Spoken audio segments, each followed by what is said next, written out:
اهلا وسهلا يا حبايبي، عاملين ايه؟ النهارده معانا مثل لذيذ شويه.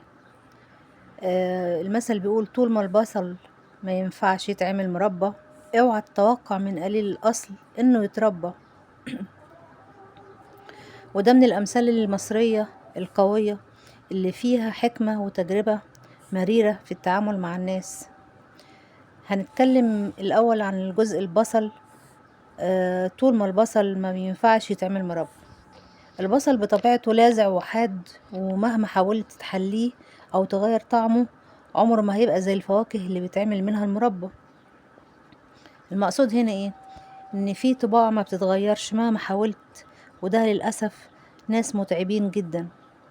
طب الجزء التاني بتاع اوعى تتوقع من قليل الأصل انه يتربى. المعنى هنا ان الشخص اللي طبعه سيء وأخلاقه مش أصيلة، مهما حاولت تعلمه أو تحسن في أخلاقه في الغالب مش هيتغير، لأن الأصل والتربية ليهم دور كبير، وأحيانا الطبع بيغلب التطبع.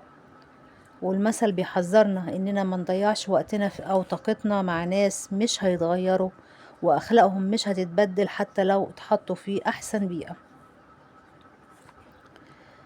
يا رب نتعلم من المثل ده الخبرة.